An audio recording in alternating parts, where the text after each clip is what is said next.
রাজধানীর হাতিরঝিল থেকে নারী সংবাদকর্মী রাহনুমা সারা ৩২ বছর বয়সী এক নারীর মৃত্যু রহস্য উদ্ঘাটনে প্রযুক্তির সহায়তা নিচ্ছেন তদন্ত সংশ্লিষ্টরা। রাহনুমার বাসার সিসিটিভি ফুটেজ ও তার স্বামীর সঙ্গে মোবাইলে কথোপকথনের তথ্য বিশ্লেষণের সিদ্ধান্ত নিয়েছেন।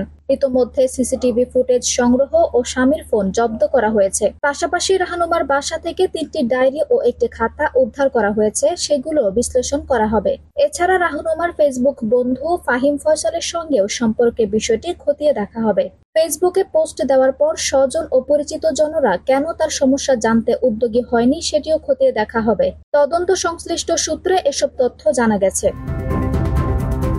মামলার তদন্ত কর্মকর্তা হাতিরঝিল থানার উপপরিদর্শক মাসুদুর রহমান বলেন, শুক্রবার রাহনুমাদের কল্যাণপুরের বাসায় গিয়ে মৃত্যু রহস্য উদ্ঘাটনের চেষ্টা চালানো হয়। বাসার ভেতরে 2টি আলমারি বই দিয়ে পূর্ণ ছিল। এছাড়া স্বামী স্ত্রীর অনেক কাপড়চোপড় দেখা গেছে। বাসায় নিয়মিত সেবন করেন এমন কোনো ঔষধ পাওয়া যায়নি। তবে প্রযুক্তির সহায়তায় মৃত্যু রহস্য উদ্ঘাটনের চেষ্টা করছি আমরা।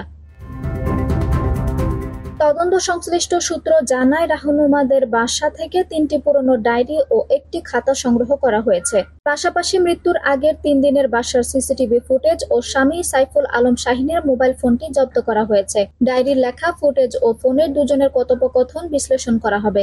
সেখানে দুজনের সম্পর্ক নিয়ে কি ধরনের বক্তব্য রয়েছে, মৃত্যু নিয়ে কিছু লিখেছেন কিনা সেগুলোও দেখা হবে। সূত্র আরও জানায়, রাহনুমা ফেসবুকে শেষ পোস্ট দেওয়ার পর কেন তার সঙ্গে স্বামী ও স্বজনরা যোগাযোগ করলেন না, কেন তাকে বাঁচাতে চেষ্টা করা হলো না, সেগুলো খতিয়ে দেখা হচ্ছে।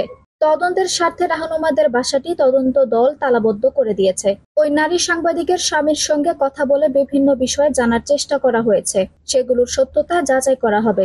সবকিছু বিশ্লেষণ শেষে মৃত্যু রহস্য বের করা সম্ভব হবে বলে তদন্ত দল আশাবাদী। আঞ্জুম হক আরবি, টাইম নিউজ ডেস্ক।